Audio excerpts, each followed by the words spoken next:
Puspitasari. Saya dari kelas Teologi A Institut Agama Kristen Negeri Toraja.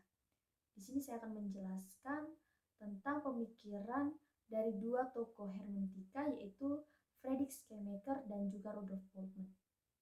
Yang pertama yang akan kita bahas bersama yaitu pemikiran dari Friedrich Schleiermacher. Friedrich Schleiermacher ini adalah seorang teolog, filsuf, dan pendeta Protestan Jerman yang sangat berpengaruh dalam perkembangan teologi Kristen abad yang ke-19. Ia juga disebut sebagai Bapak Hermeneutika Modern.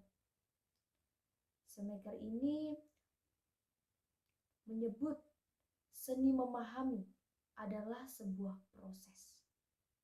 Dan pemikiran Schleiermacher dengan seni memahaminya ini telah memberikan kita cara pandang baru tentang memahami sebuah teks. Hermeneutika Schleiermacher ini awalnya bertolak dari kesalahpahaman. Lalu melalui kesalahpahaman itu menimbulkan sebuah prasangka. Lalu dari prasangka itu menyebabkan atau menimbulkan kita berupaya untuk memahami makna dari teks tersebut. Bagi Schleiermacher, hermeneutika adalah sebuah seni memahami. Maka dari itu sangat perlu sebuah kepiawaian, kepandaian. Dalam artian ini memahami sebuah teks yang akan kita maknai, yang akan kita tafsirkan. Kepiawaian ini adalah kepiawaian dalam melihat dan juga selain dalam kepiawaian kita juga perlu melakukan sebuah upaya untuk mengetahui makna teks tersebut. Jadi untuk kita mengetahui makna teks tersebut bukan hanya sekedar kita baca lalu kita mengerti sekilas. Tidak, tapi kita memerlukan sebuah upaya untuk lebih jauh mendalam mengerti tentang makna dari teks tersebut. Hermeneutik Schleiermacher itu bersifat filosofis. Apa artinya? Artinya ia adalah sebuah seni berpikir dan yang dicari dari apa yang dipikir itu adalah pemikiran di belakang sebuah ungkapan. Menurut Schleiermacher, untuk memahami sebuah maksud dari penulis di dalam teks tersebut, kita harus bisa mengatasi beberapa kesenjangan yang ada. Di sini saya mencatat ada dua kesenjangan. Yang pertama yaitu kesenjangan bahasa, yang kedua kesenjangan pikiran. Kesenjangan bahasa, seperti yang kita tahu bahwa bahasa sangat penting dalam kehidupan manusia.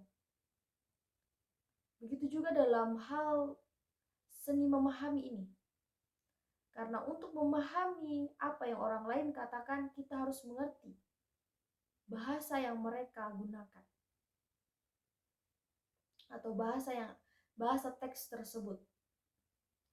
Nah, kesenjangan bahasa di sini maksudnya adalah teks yang akan kita terjemahkan itu ada ditulis di zaman dahulu atau belum zaman modern. Ada rentang jarak waktu yang cukup lama antara penulis dan pembaca. Untuk itu, kita harus memahami apa yang ingin diungkapkan penulis tersebut dalam konteks bahasa dengan segala kemungkinan-kemungkinannya. Yang kedua, yaitu kesenjangan pikiran. Kesenjangan pikiran ini adalah ada perbedaan pikiran antara penulis dan pembaca.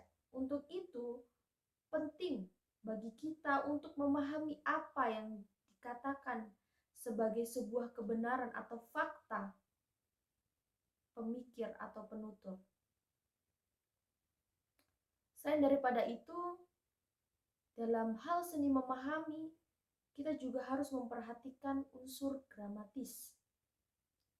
Apa itu unsur gramatis? Unsur gramatis itu adalah struktur kalimat, teks-teks, dan hubungan antar teks dengan karya-karya lain yang sejenisnya.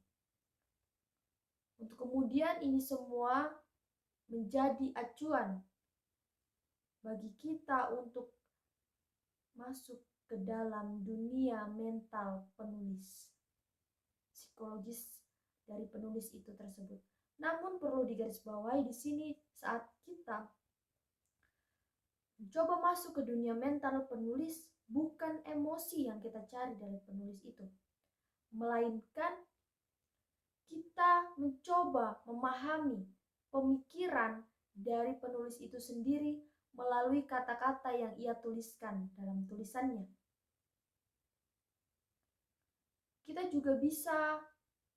juga harus bisa menempatkan kita sebagai pembaca seolah-olah kita mengalami pengalaman yang dialami oleh penulis.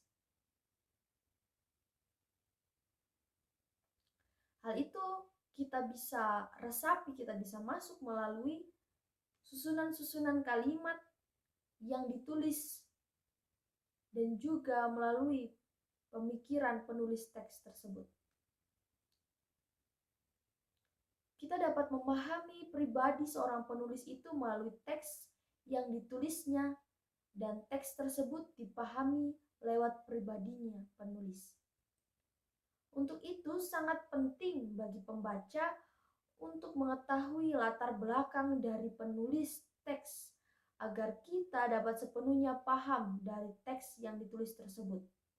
Mengapa kita harus tahu latar belakang dari penulisnya itu? Karena setiap orang punya budaya, setiap orang punya bahasa, kebiasaan. Tentu hal itu semua mempengaruhi pemikiran dari seorang tokoh atau seorang penulis.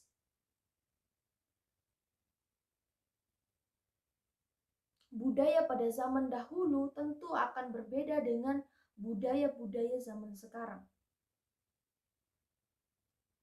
Bahkan tak jarang kata-kata di zaman dahulu itu mengalami perubahan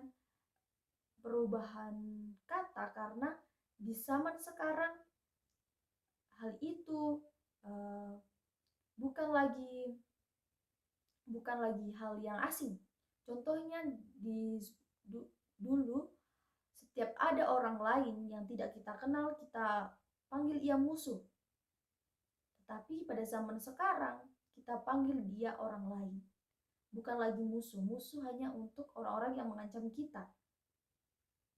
Itu mendeskripsikan orang-orang yang mengancam kita, mengancam nyawa kita di zaman sekarang. Tapi di zaman dulu, musuh adalah semua orang yang tidak kita kenal. Itu konteks zaman dahulu yang mengalami perubahan di zaman sekarang karena adanya perubahan zaman, perubahan budaya. Tentu saja hal itu sangat penting untuk kita tahu sebagai seorang penafsir, bagaimana sih latar belakang penulis itu, bagaimana keadaan penulis saat itu. Untuk sepenuhnya kita dapat paham makna dari teks tersebut. Untuk pemikiran tokoh selanjutnya yaitu Rudolf Bultmann. Ia adalah seorang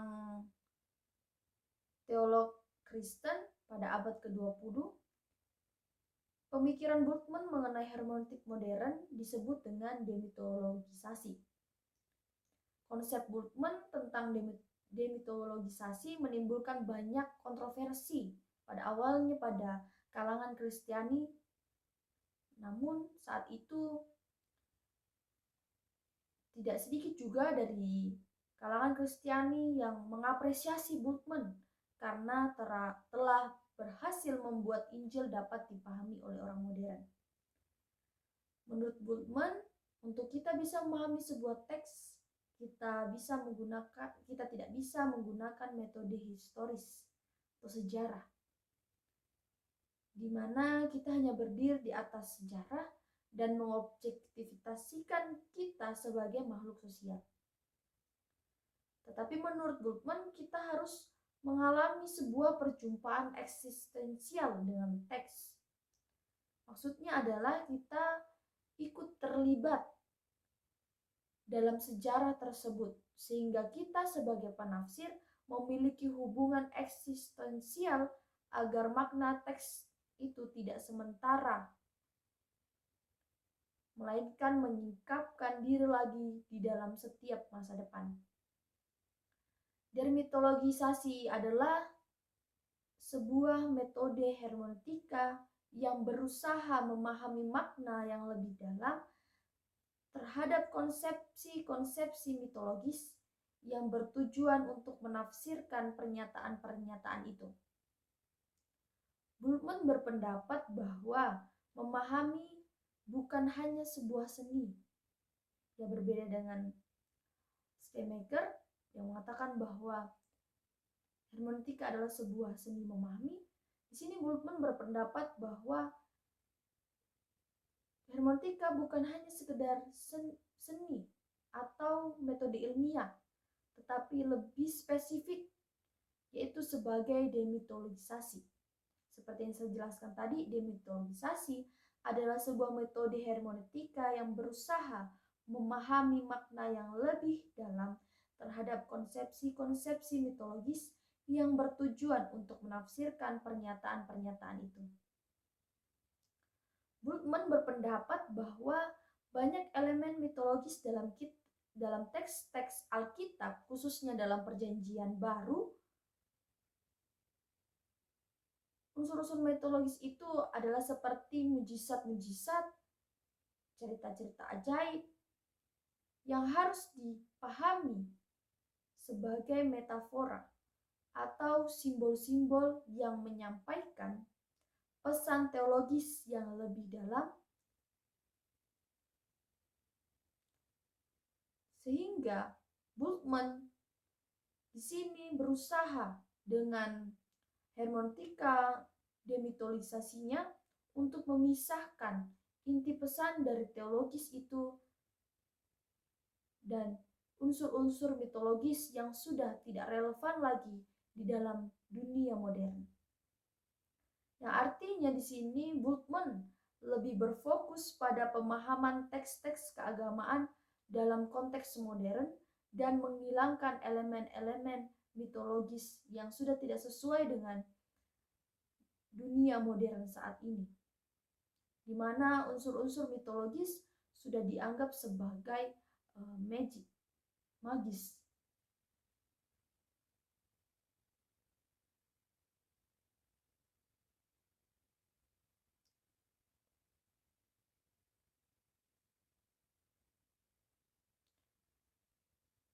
Pendekatan hermeneutik yang dilakukan oleh Bultmann sendiri adalah lebih kritis terhadap kitab suci dan menganggap bahwa banyak elemen dalam Perjanjian Baru seperti halnya tadi mitologis itu atau simbol-simbol yang perlu dikritisi.